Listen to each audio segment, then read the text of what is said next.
မင်္ဂလာပါခင်ဗျာကင်ဆာယောဂကိုစစ်ဆေးကုသခြင်းနဲ့လူချင်းမင်းတို့အနေနဲ့ကျွန်တော်တို့ maximum donation ဆက်ပြီးစစ်ဆေးကုသလို့ရနိုင်ပြီဖြစ်ပါတယ်ခင်ဗျာကျွန်တော် maximum donation ဆက်ပြီးလာရောက်ဆေးကုသလူချင်းမင်းများကိုလေစိတ်ဆေးရုံဟိုတယ်အကျိုးဖို့ခမဲ့ဝန်ဆောင်မှုပေးနေရဖြစ်ပါတယ်ခင်ဗျာဘန်ကောက်မြို့မှာရှိတဲ့ Pia Wake ဆေးရုံမှာဆိုရင်ကင်ဆာယောဂမျိုးကိုစစ်ဆေးကုသပေးနိုင်တဲ့ variant tubing linear accelerator ဆိုတဲ့ session တွေဖြစ်ပါတယ်ခင်ဗျာပထမဆုံးအနေနဲ့လူနာရဲ့ကင်ဆာကျိတ်တင်နေရပုံစံနဲ့အရွယ်စားကို CT သို့မဟုတ် MRD အရင်ရရပါမယ်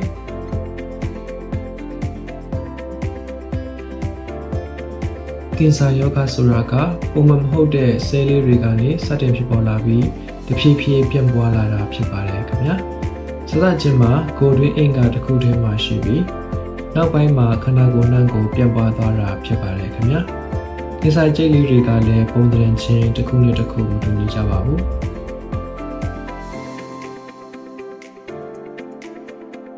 ကုသနိုင်တဲ့ယောဂတွေကတော့အုံနောက်နဲ့လေပင်ကင်ဆာရင်သားကင်ဆာအဆုတ်ကင်ဆာဆီးချိတ်ကင်ဆာအမျိုးသမီးသားဖွားမီးရဲ့ဆိုင်ရာကင်ဆာအုံနောက်အခြေကင်ဆာအယိုးနဲ့ကျောလုံးမဆိုင်ရာအခြေကင်ဆာအရေပြားကင်ဆာနဲ့ရှားသောကင်ဆာယောဂမျိုးတွေပဲဖြစ်ပါတယ်ခင်ဗျာရရှိလာတဲ့ပုံရိပ်တွေကိုကြည့်ပြီးဆရာဝန်နဲ့ပညာရှင်တွေကကင်ဆာဆဲတွေကိုထိထိရောက်ပြစ်မှတ်ထားနိုင်ဖို့နဲ့ဘေးပတ်ဝန်းကျင်ကကောင်းတဲ့ဆဲတွေကိုမထိခိုက်စေဖို့ကွန်ပျူတာစနစ်နဲ့သေချာတွက်ချက်ပေးပါတယ်ဒီ variant tubing ဆက်ကဆိုလို့ရှိရင်အတွင်းနဲ့နေတဲ့ခန္ဓာကိုယ်တွင်းနေရာတွေဖြစ်တဲ့ဘုံမှာတအိမ်စီဂျိတ်ရင်သားအတွင်းမှာရှိတဲ့ကင်ဆာတစ်ရှူနေရာကိုတိကျထိရောက်စွာ radiation ပေးနိုင်တဲ့ဆက်ဖြစ်ပါတယ်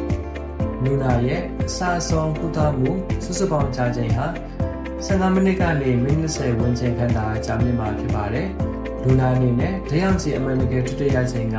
2မိနစ်ဝန်းကျင်ခန့်သာရှိပါတယ်ခင်ဗျာလူနာကိုခရင်ပေါ်မှာလမ်းကြောင်းစေပြီးတော့ဆက်ကလူကိုစတင်နေပြပါတယ်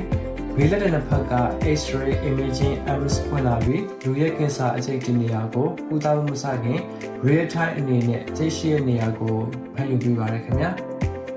control room ကနေလည်း microphone ကနေဆက်ညွှန်ကြားပေးပါတယ်ခင်ဗျာ radiation session ကုသမှုကိုတစ်ရက်တစ်ကြိမ်9ရက်ဆက်တိုက်ကုသပြီး2ရက်အနားရောက်မှာဖြစ်ပါတယ်ခင်ဗျာ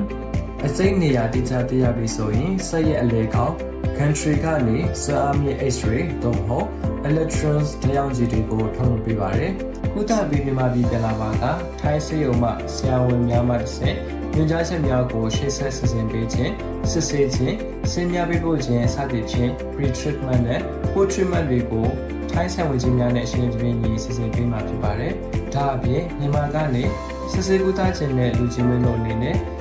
ရန်ကုန်မှာရှိတဲ့ General Max City Polyclinic မှာဆရာဝန်များနဲ့ကြိုတင်စစ်ဆေးပေးမှာဖြစ်ပါတယ်။ဒါကြောင့်ကင်ဆာယောဂမျိုးကိုစစ်ဆေးကုသခြင်းနဲ့လူချင်းမင်းတို့အနေနဲ့ကျွန်တော် maximum donation ဆက်ပြီးစုံစမ်းမေးမြန်းလို့ရပါတယ်ခင်ဗျာ။